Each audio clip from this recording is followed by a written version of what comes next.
یونس علیہ السلام سے جو آپ سمجھ لیں اجتہادی خطا، جسے ہم گناہ نہیں کہتے، وہ یہ ہوئی کہ جب مقررہ وقت کے اوپر قوم یونس ایمان نہیں لے کر آئی تو یونس علیہ السلام نے انہیں کہا کہ اب 3 دن بعد عذاب آ جائے گا، جو اللہ نے وعدہ کیا تھا کہ یہ ان کا سمجھ لیں ٹائم اینڈ ہو رہا ہے، اس ٹائم لائن کے بعد عذاب آنا ہے۔ لیکن ساتھ یہ ضروری تھا کہ اللہ تعالیٰ کی وحی کا انتظار کرنا ہے اس علاقے کو چھوڑنے سے پہلے۔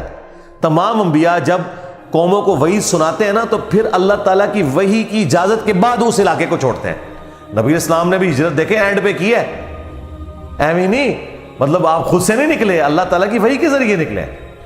قرآن میں سورۃ الانفال میں آیا تھا کہ یہ جب کافر کہتے تھے نا کہ ہم پر عذاب کیوں نہیں نازل ہوتا، ہم نبی کا انکار کر رہے ہیں، تو اللہ تعالیٰ نے فرمایا کہ جب تک اے نبی تم ان میں موجود ہو ہم ان کو عذاب نہیں دیں گے۔ اللہ کی سنت ہے کہ جب کبھی کسی قوم کو عذاب دینا ہوتا ہے نا تو اس قوم میں سے انبیاء اور اہل ایمان کو الگ کرتا ہے، پھر باقی کی قوم پر عذاب آتا ہے، اور وہ اللہ تعالیٰ نے نکالا اور غزوہ بدر میں لا کے ڈبویا ان کو، جس طرح فرعونیوں کو اپنے محلات سے نکال کے سمندر میں غرق کیا تھا، مشرکین عرب کو اپنے گھروں سے نکال کر بدر میں ڈبویا صحابہ کرام کی تلواروں کے ذریعے۔ یہ عذاب استیصال کی ایک قسط ان پر آئی تھی۔ تو یونس علیہ السلام نے ازیوم کیا کہ ظاہر ہے کہ اس کے بعد عذاب تو آنا ہی ہے، لیکن ان کی شان اس سے بلند تھی کہ وہ وحی کا انتظار کیے بغیر نکل گئے۔ بس جب وہ نکلے، جس کشتی میں سوار ہوئے، وہ کشتی جو ہے وہ بھنور میں پھنس گئی، اور ان کی اپنی ایک نارمز چل رہی تھی کہ اگر کشتی بھنور میں پھنس جائے تو یہ اس چیز کی علامت ہے کہ کوئی غلام اپنے آقا کی اجازت کے بغیر بھاگ کر آ گیا۔ پھر وہ قرعہ اندازی کرتے تھے، اور جس کے نام قرعہ نکلتا تھا اس کو فدیے کے طور پر وہ سمندر میں ڈال دیتے تھے۔ پہلی دفعہ قرعہ اندازی کی گئی، بیلٹنگ، تو حضرت یونس علیہ السلام کا نام نکلا۔ ان کا نہیں، یونس علیہ السلام تو اس طرح ہو ہی نہیں سکتا۔ دوسری بار، تیسری بار، 3 بار یونس علیہ السلام کا نام نکلا قرعہ اندازی میں۔ تو یونس علیہ السلام نے، اچھا قرآن میں اشارتاً اس کا ذکر ہے، اسرائیلی روایتوں میں تفصیل کے ساتھ ہے، لیکن یہ بالکل قرآن میں فٹ ان بیٹھتی ہیں۔ یعنی آپ کو یہ تو بتایا گیا کہ یونس السلام مچھلی کے پیٹ میں رہے، تو وہ مچھلی کے پیٹ میں پہنچے کیسے تھے؟ مچھلی کے پیٹ تک پہنچنے کے لیے تو آپ کو ابدوز چاہیے، نیچے ہے مچھلی، اتنی بڑی ویل مچھلی ہے، کوئی چھوٹی مچھلی کے پیٹ میں تو رہ نہیں سکتا بندہ۔ تو وہ حضرت یونس علیہ السلام کو انہوں نے سمندر میں پھینک دیا۔ یونس علیہ السلام نے خود ہی کہا، ان کو کلک کر گیا کہ یہ معاملہ میرے اینڈ پہ ہے۔ انہوں نے کہا بھائی مجھے پھینکو، تم، مجھے سمجھ آ گئی ہے، ظاہر فوراً کلک کر گیا کہ معاملہ خراب میرے سے ہی ہو گیا۔ وہ ان کو سمندر میں پھینک دیا، تو اللہ کے حکم سے ایک مچھلی نے انہیں نگل لیا۔ یہ قرآن میں آگے تفصیل نہیں ہے کہ کتنے دن تک، لیکن تورات میں ملتا ہے کہ 3 دن اور 3 رات تک وہ مچھلی کے پیٹ میں رہے۔ یہ ویسے پبلک مشہور ہے 40 دن، نہیں 3 دن ہے بس۔ وہی 3 دن، وہ جو 3 دن عذاب آنے تھے نا، وہ 3 دن انہوں نے مچھلی کے پیٹ میں گزارے، اور وہ 3 دن ان کی قوم نے زندگی موت کی کشمکش میں گزارے ہیں کہ ابھی عذاب آیا کہ آیا۔ ٹھیک ہے، توبہ ہے نہیں ہوئی کہ آئی ایم سوری تے توبہ قبول ہو گئی ہے، نہ 3 دن انہوں نے پی کٹی ہے بھائی جی۔ یہاں تو لوگ 1 دن جیل نہیں کاٹ سکتے، 3 دن تک انہوں نے وہ تکلیف کاٹی ہے، پھر اللہ تعالیٰ نے ان کی توبہ قبول کی ہے۔ اور یہاں پہ حضرت یونس علیہ السلام 3 دن تک مچھلی کے پیٹ میں، اندھیرے میں، اور دیکھیں اللہ نے ان کو ایسے کلمات سکھا دیے، مختصر تھے، پرفیکٹ تھے، بہترین توبہ، لا الہ الا انت سبحانک۔ سورۃ الانبیاء میں یہ دعا آئی ہے، اے اللہ تیرے سوا کوئی معبود نہیں، اور تو پاک ہے نا، پاک تو غلطی نہیں کر سکتا۔ انی کنت من الظالمین، بے شک میں ہی ظالموں میں ہوں، میں انسان ہوں، انسان سے غلطی تو ہوگی۔ تو یہ دعا اتنی اللہ کو پسند آئی کہ سورہ الصافات میں آیا کہ یونس اگر مچھلی کے پیٹ میں ہمیں ان الفاظ کے ساتھ یاد نہ کرتے تو پھر مچھلی کے پیٹ سے اسی دن نکالے جاتے جس دن مردے اپنی قبروں سے نکالے جائیں گے۔ قیامت کے دن تک مچھلی کے پیٹ میں رہتے، یعنی مچھلی کا پیٹ ان کی قبر بن جاتی۔ اتنا غصہ ایک جملے نے ٹھنڈا کر دیا۔ اور ساتھ اللہ نے فرمایا کذالک ننجی المؤمنین، ہم اہل ایمان کو اسی طریقے سے نجات دیں گے، یعنی جو بھی یونس والے طریقے سے ہماری طرف متوجہ ہوا اسے بھی ہم نجات دیں گے۔ یہ دعا ہمیں اتنی پسند ہے کہ جو ان الفاظ کے ساتھ ہم سے معافی مانگے گا ہم اسے بھی نجات دیں گے۔ جامعہ ترمذی میں حدیث ہے، جو یونس علیہ السلام کی دعا کے ذریعے اللہ کی طرف متوجہ ہوا اللہ تعالیٰ کبھی اسے محروم نہیں لوٹائے گا۔ لا الہ الا انت سبحانک انی کنت من الظالمین، اور جمع کے صیغے سے پڑھیں گے تو لا الہ الا انت سبحانک انا کننا من الظالمین، وہاں تھا انی کنت من الظالمین، یہ ہے انا کننا من الظالمین۔ دونوں طریقے سے آپ دعا مانگ سکتے ہیں، بہترین دعا ہے یہ، اس میں اعظم ہے دعاؤں کی قبولیت کے لیے۔ قرآن میں بھی آیا کذالک ننجی المؤمنین، اور جامعہ ترمذی میں بھی آیا کہ جو اس دعا کے ذریعے اللہ کی طرف متوجہ ہوگا اللہ تعالیٰ اسے محروم نہیں لوٹائے گا۔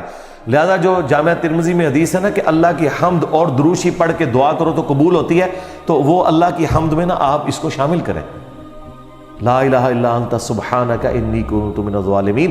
یہ اللہ کی بیسٹ حمد بھی ہے اور بیسٹ استغفار بھی ہے، اور ایسا استغفار ہے کہ اللہ کی رحمت کو ٹریگر کرنے والا ہے۔ دیکھیں آپ نے اللہ تعالیٰ کی کس چیز کو ہائی لائٹ کی ہے کہ یا اللہ تو پاک ہے، تو غلطی کر نہیں سکتا، اس کی عظمت مان لی، اور پھر ساتھ ہی کہا کہ مجھے تو نے بنایا ہی ایسا ہے کہ میں غلطی کروں گا، تو دیکھ میں کمزور ہوں، میں مان رہا ہوں میں غلطی کروں گا، تو کر بیٹھا ہوں تو معاف کر دینا۔ اس سے بیسٹ انداز نہیں ہو سکتا اپنی غلطیوں پر معافی مانگنے کا۔ تو یہ حرز جاں بنائیں، لا الہ الا انت سبحانک انی کنت من الظالمین۔ یقین کریں یہ دعا آپ کے سامنے یونس علیہ السلام ہو، مچھلی کا پیٹ، گپ اندھیرا، 3 دن 3 رات، دنیا میں کوئی آ کے آپ کو ریسکیو نہیں کر سکتا، اور موت سامنے نظر آ رہی ہے۔ حضرت یونس علیہ السلام اسی طریقے سے بچے ہیں جیسے مردہ کو زندہ ہو جائے، اور یہاں لوگ کہتے ہیں بڑا گرم سیکھا ہے جی، خوشبو لا کے کرنا چاہیے اور صاف ستھری جگہ۔ بھائی جس نے یہ کیا تھا اس سے زیادہ تعفن والی جگہ کوئی نہیں تھی، مچھلی کا پیٹ۔ یہ تو چلتے پھرتے، نہ اس کے لیے وضو ہونا شرط ہے، نہ اس کے لیے غسل ہونا شرط ہے، اس کے لیے صرف ایک نیک نیتی کے ساتھ اللہ کی طرف متوجہ ہونا شرط ہے کہ آپ مان لیں کہ آپ کمزور ہیں، طاقتور وہ ہے، آپ غلطی کریں گے وہ غلطی نہیں کرتا، آپ معافی مانگیں گے وہ معافی دینے والا ہے۔ اللہ بھی التواب ہے اور بندے بھی توبہ کرنے والے ہیں۔ اللہ کی توبہ یہ ہے کہ جب آپ اللہ کی طرف رجوع کرتے ہیں، توبہ کا مطلب ہوتا ہے رجوع لانا، تو اللہ آپ کی طرف رجوع لے آتا ہے۔ جو بخاری مسلم میں حدیث ہے کہ جو شخص توبہ کر کے اللہ کی طرف رجوع لاتا ہے تو اللہ کو اس شخص سے زیادہ خوشی ہوتی ہے کہ جو اکیلا ریگستان میں ہو، اچانک اس کی سواری غائب ہو جائے اور وہ اپنی موت کا انتظار کرنا شروع کر دے، اور پھر تھوڑی دیر بعد وہ سواری واپس آ جائے جس پہ اس کا سامان لدا ہوا ہے، اسے نئی زندگی ملے، اور وہ اتنا خوش ہو کہ اس کی زبان سے نکل جائے اے اللہ تو میرا بندہ میں تیرا رب، من شدت الفرح، خوشی کی شدت کی وجہ سے، حالانکہ اس نے یہ کہنا تھا کہ اے اللہ میں تیرا بندہ تو میرا رب۔ اس سے زیادہ اللہ تعالیٰ کو خوشی ہوتی ہے جو بندہ رجوع لے آتا ہے۔ تو یونس علیہ السلام کی دعاؤں کو آپ اپنے استغفار میں، اپنی صبح و شام کے اذکار میں، ہر جگہ اپنے تشہد کے اندر اس دعا کو پڑھا کریں۔ یہ بڑے بڑے مشکلوں کو آسان کر دیتی ہے۔ یار آپ دیکھیں ایک بندے کو اپنی موت سامنے نظر آ رہی ہے اور اس موت میں سے اسے زندگی مل جائے، بس جب آپ نا امیدی کے اینڈ پر پہنچے ہوں اور آپ کو کوئی امید نظر نہ آئے تو آپ یہ پڑھیں لا الہ الا انت سبحانک انی کنت من الظالمین۔ انشاءاللہ تعالی اللہ تعالیٰ اس مشکل میں بھی کوئی نہ کوئی ایسی راہ نکال دے گا جو آپ نے گمان بھی نہیں کبھی کی ہوگی۔ بہرحال وہ 3 دن اور 3 رات کے بعد یونس علیہ السلام کو مچھلی نے ساحل پر ڈال دیا۔ اب ان کا جسم کافی ڈیمیج ہو چکا ہوا تھا۔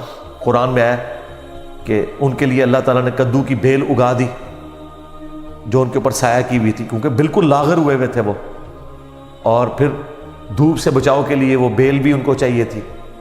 پھر سسٹین ہوئے، جب واپس اپنی قوم میں آئے تو دیکھا کہ جناب سارے رفع دین نمازاں پڑھ رہے ہیں۔ انہوں نے کہا پوری زندگی بخاری مسلم دی حدیثاں دکھائیاں، انہیں رفع دین نہیں شروع کیتا، اچانک کیا ہو گیا ہے؟ یعنی وہ سارے کے سارے مان لیں، یہ میں آج کے دور میں ٹرانسلیٹ کر رہا ہوں۔ پھر کہنے کے کتنے لکھے ہیں سرکار دیکھیں اللہ تعالیٰ ہر دور میں اپنے بندے بھیجتا ہے جو اس دور کی لینگویج میں ان کو وہ بات سمجھاتے ہیں. تو انہوں نے دیکھا بھی انقلاب یہ کہاں سے آ گیا, سارے اونچی آمین کہہ رہے ہیں, سارے رفع الیدین سے نماز پڑھ رہے ہیں, سارے نے جڑے اپنی شلواریں جھونگ لیاں نے, کیا ہو گیا؟ تو پتہ چلا کہ جناب اللہ تعالیٰ نے معاف کر دیا ان کو. اور یہ ایک ایسا ایکسیپشنل واقعہ ہے جو اللہ تعالیٰ کی پوری بنائے ہوئے پلان کے اندر, پوری ڈیسٹنی میں, پوری انسانی تاریخ میں اور کسی کے لیے نہیں ہوا. اس خاص واقعے کی وجہ سے ہی اس سورت کا نام سورہ یونس ہے. اگرچہ یونس علیہ السلام کا ذکر آپ نے دیکھ لیا, بس یہ اتنا صحیح آ رہا ہے. یہ باقی پورے واقعات قرآن میں سکیٹرڈ فارم میں ہے. سورہ ہود سے میں نے بیان کیا, سورۃ الاعراف, باقی سورتوں سے جوڑ کے آپ کو ایک جگہ پوری پکچر بتائی ہے. حالانکہ عام بندے سے پوچھے نا کہ سورہ یونس میں کیا ہوگا, تو وہ یہ بتائیں گے آپ کو کہ سورہ یونس میں یہ لکھا ہوا ہوگا کہ حضرت یونس علیہ السلام کتنے خوبصورت تھے, ان کی زلفوں کا رنگ کیا تھا, ان کے ماں باپ کہاں رہتے تھے, وہ کہاں پیدا ہوئے, کہاں فوت ہوئے. عام آدمی تو یہ سمجھ رہا ہوگا. حالانکہ سورہ یونس کا جو مرکزی ٹاپک ہے نا وہ توحید ہے, ٹوٹل توحید.